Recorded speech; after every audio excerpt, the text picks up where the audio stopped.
ulaalchisee gabaasonni mirkanoofne bahaa jiran Ameerikaa yaaddeesseeraa jedhaniiru. Ned Price qaamoleen waraana keessatti hirmaatan hundinuu tarkaanfii namoota nagaaratti fudhatan irraa of qusachuu qabu jedhan. Aangawoonni dhimmi isaanii isaan laallatu gabaasaalee kanneen qorachuun dhugummaa isaanii akka mirkaneessanii fi kanneen harka keessaa qaban itti gaafatamoo taasisuu keessatti sirna hunda hammataa fi ifatee akka hordofaniif ni gaafannaa jedhan ibsa ba'e keessatti.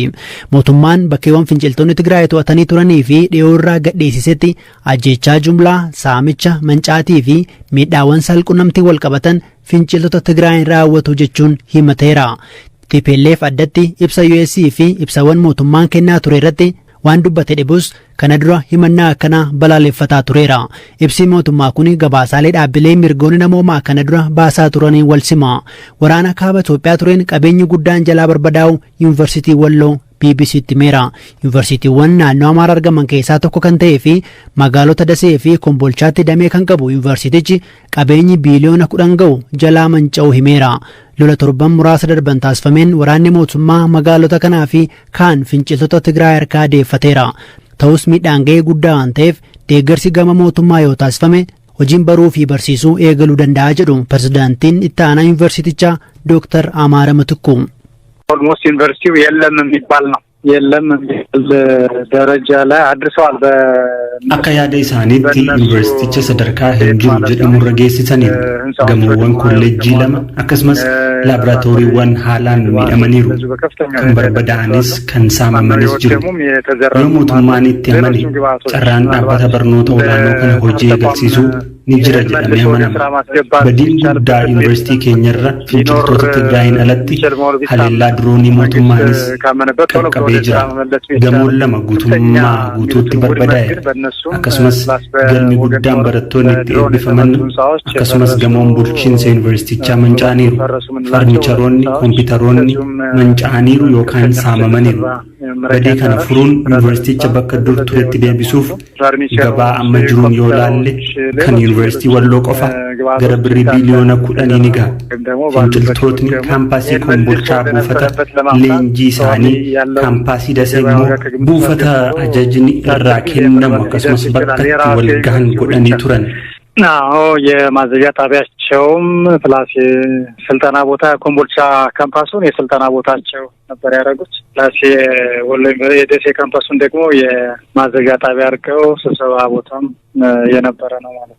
መንጫቲ ከነ ቦዳ ኤገሬን ዩኒቨርሲቲቻ ማልታ ጀኔ ዶክተር አማረ ጋፈነ ተወሰኑት ትምህርት ዘርፎች ላይ አስቸጋሪ ሊሆን ቢችልም እንኳን laboraatorii ማቋቋም workshop ማቋቋም dameewwan barnootaa muraasa irratti rakkisaa ta'us kutaa laboraatoorii qopheessuun kan yeroo fudhatu ta'us barattoota saayinsii hawaasaa fi kanneen saayinsii biraatiin barnoota laboraatoorii xumuran eebbisiisuun ni danda'ama. Manni kitaabaa miidhaan irra hin geenye kompiitaroota irra gara caalu haarda diiskiitu saamame. Inni yoo bakka buufame firaashonnis yoo bakka buufaman barumsitti deebi'uu hin danda'ama. Damee barnootaa hundaan barattoota fudhachuu hin dandeenyu malee damee barnootaa filatameen barattoota simachuun baruuf barsiisuu gaggeessuun ni danda'ama. Hanga suphamee bakka duriitti deebi'utti yoo eegne hanga waggaa 2 ol nu duraa fudhachuu danda'a. Keessumaa kanneen saayinsii hawaasaa barataniif eebbaaf jiini 2 isaan hafe simannee eebbisiisuun ni danda'ama. እና ተመራቂዎችን ማለት ነው ኦልሞስት የጨረሱ አሉ 1 ወርና 2 ወር የቀራቸው እነሱም ተቀብለን ማስተናገድ የምንችልበት ሁኔታ ይኖራል ማለት ነው። መንጫቲን አለቲ ናናው ዩኒቨርሲቲ ወሎ ዋልቺ ራወተሜ ጅራቹ ወደፈኔራ ሃንገም ዱጋደ ጀኔ ዶክተር አማረ ጋፈኔ ቁስለኞች ቀድመው የመከላከያ ኃይል እዛ ነበረበትና miseensonni raayyaa ittisa biyyaa miidhamanii achi turanii fi jiraattota naannichaa irratti miidhaan gaheera. Kunneen ajjeefamanii yuunivarsiitii keessas naannawichas reeffi isaanii argamee uummanni awwaaleera. Finciltoonni Tigraay kallattiin mana isaanii seenaa akka ajjeesan turani. Yuunivarsiitii keessaaf ala kan awwaalaman jiru. Hojiin kana qulqulleessuun yeroo dhiyootti adeemsifama. Isa yuunivarsiitii Walloo finciltoota Tigraay himate irratti gama TPLF'n wanti jedhamee hin jiru.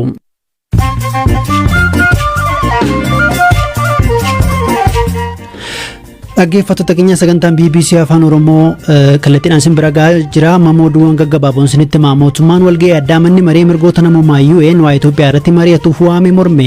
Ministeerri dhimma alaa Itoophiyaa ibsa baaseen qorannoon walloo UN fi koomishiniin Itoophiyaa dalagan hordofee tarkaanfiin fudhatame osoo jiruu lammata addatti dhimma Itoophiyaa irratti mari'atamuuf waamichi taasifamu isaan gaddeeraa jedheera. Itoophiyaan ergama siyaasaaf taasifamudha jechuun miseensonni mana marichaa akka irraa hafan waamicha taasifteetti. Obomboleettiin Ameerikaa bulchiinsa Keentakii keessatti mudate hanga ammaatti namoota 64 galaafate. Balaa uumame hordofee maatiin oduu fira isaanii dhabanii dhaga'uuf wayita eeggataa jiranitti barbaachi namoota badanii itti fufeera. Ministeera muummee Sudaan Abdallaa Hamdook bulchitoota naannolee kanneen ajaja waraanaa biyyattii kan baatii onkololeessa keessa fonqolcha mootummaa gaggeessee tureen muudaman kaasan. Ministeera muummee Hamdook dabalatee qondaaltonni miseensota mootummaa ce'umsaa garee siivilii hedduun ajaja waraanaa biyyattiin to'annaa jala oolfamuun isaanii ni yaadatama.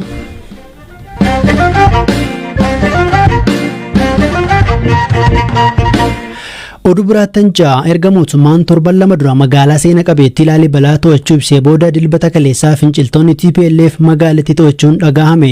AFP fi Reuters jiraatota eeranii akka gabaasanitti lola maleetii magaalicha to'achuu kan danda'an. Hirphaa Gammachuu bal'isee nutti hima. Finciltoonni TPLF magaalaa bakka hambaa seenaa UNESCOtti galmaa'e of keessaa qabdu Laalibalaa wayita to'atan dhukaasni homtuun turre. Laalibalaan bakka argama bataskaana dhagaarraa bocaman qabdu beekamtu yoo taatu baatii hagayyaa darbe humnoota Tigraayin to'atamtee turte. Erga humnoonni federaalaa to'atanii guyyoota 11 booda immoo finciltoonni deebisanii to'achuun dhaga'ame. Namni ta'ii sana ijaan arge tokko Reutersitti akka himetti humnootiin mootummaa federaalaa wajjiniin wal waraanan halkan gaafa sanbataarraa kaasuun Laalibalaa dhiisanii bahaa turani. Namni kun akka jedhutti kanneen hafan dilbata ganama bahan dhukaasa fageenyarraa kan dhageenye halkan duraa ture. Garuu humnoonni TPLF dhukaasa tokko malee deebisanii magaalaa Laalibalaa to'atanii jedhan. Namni kun adda bilisa baasaa Tigraay wabeeffachuun AFP'n akka gabaasetti magaalaa Gaashanaa kan dhiyeenya Laalibalaatti argamtu dabalatee deebisnee aleellaa bal'aa gaggeessaa jira jedhan. Dhimma kanarratti hanga ammaatti gama mootummaatiin yaadni kenname humtuun jiru.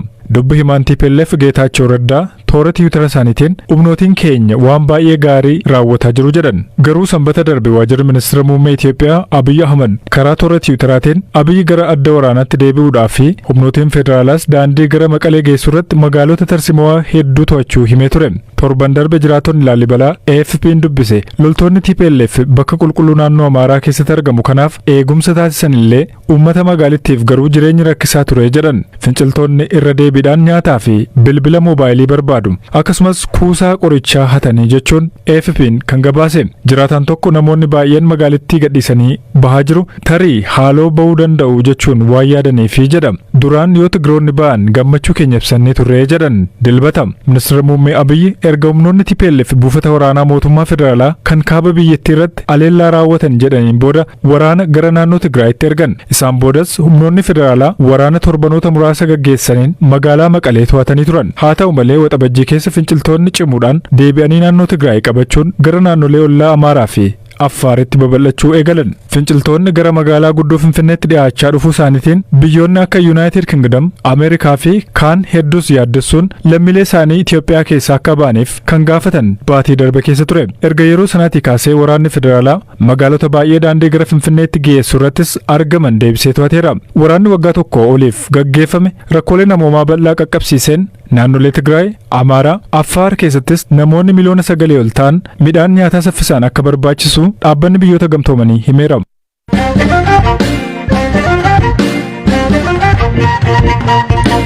Mee hangam keessantuu oolmaa barsiisaa keessanii yaadata? Naqamteetti barattoonni duraanii barsiisaa Abeel Bulchaa kaka'umsa mataa isaaniitiin walqindeessanii oolmaa barsiisaa isaanii gochaan agarsiisan oolmaa barsiisaa jechuuf fakkeenyummaa gaariidha. Hojii gaarii dhalootaaf barumsa ta'u barsiisotaaf immoo haamilee dabaluudha.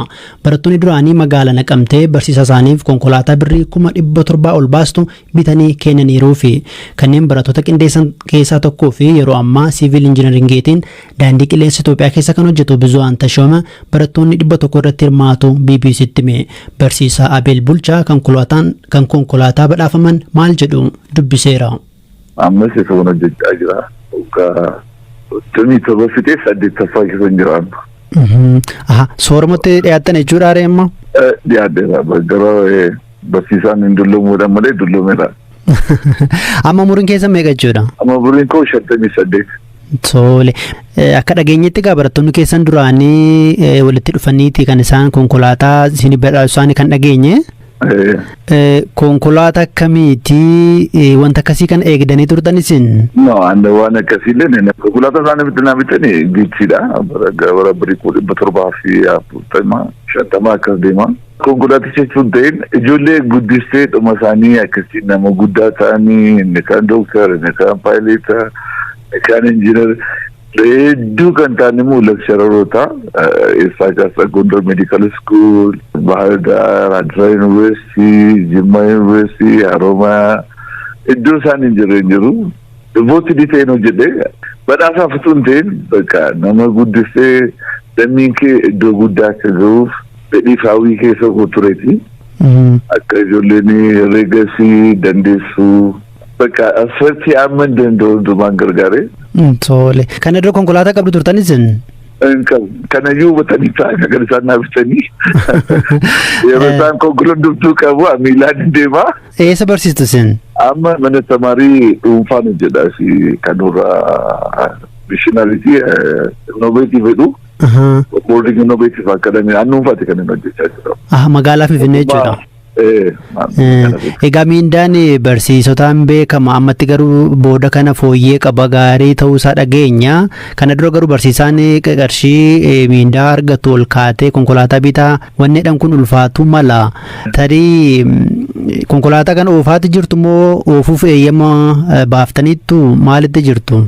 Anillee waan akkasii baruun badaan natti ulfaatu dafeeruma baruu nan danda'a deema yaada oofuus nan danda'a amma garuu duraan nama konkolaataa oofuun ni rakkinni bitachuu bakka adda adda yaadu waan akkasii amma barsiisonni baay'ee nama waa'ee mindaaf kaaste har'ayyuu jireenyi barsiisaa mindaadhaan Itoophiyaa keessa jiraate akka yaaddi iddoo fedhe yoo jiraatte of qabdee Germany torban lamayyuutti sarvaayivii gochuun dandeessu mindaa amma jiru akkuma biyyaatti na baay'een itti gammada gaafa riizaaltisanni argitu kontribuushinii mataa gootii keessa ofii koo amansiisee maqaan jiruu fi. Amma barattoonni keessan duraanii walitti dhufanii konkolaataa bitan isinii kennaniiru. Isin immoo konkolaataa caalaa bakka barattoonni kun gaantu na gammachiiseera naan jettanii erga isin kaaftanii hariiroon barataa barsiisaa yeroo kana yoo akkamtee wayya jettu isin akka nama muuxannoo waggoota dheeraa barsiisummaa keessa turetti. Yeroo baay'ee maal jedhu barsiisaa ture barnooti jedhu garuu barnoota ammayyuu hin caalasa yaada kan yaadutti anis baradheen darbee yeroo barachaa ture barsiisaa fi barataa gidduu reeleeshiniin jiru baay'ee gadaadha hawwii kee fedhii kee ittiin himtu ani immoo ijoolleen barsiisee akka hiriyaatti akka obboleessaatti akka abbaatti maqaatti dhiyaattee fi barataan darbee mataa kee yaabbatu si kabaje yaa'u. Yoo gara keetii hojjetan jaallata. Dhaggeeffattoota keenya sagantaa BBC Afaan Oromoo caqasaati jirtu sagantaan keenya irraa kanumaan xumuramee boor kibxata walitti deebina ammayyuu taanan ture halkan gaarii.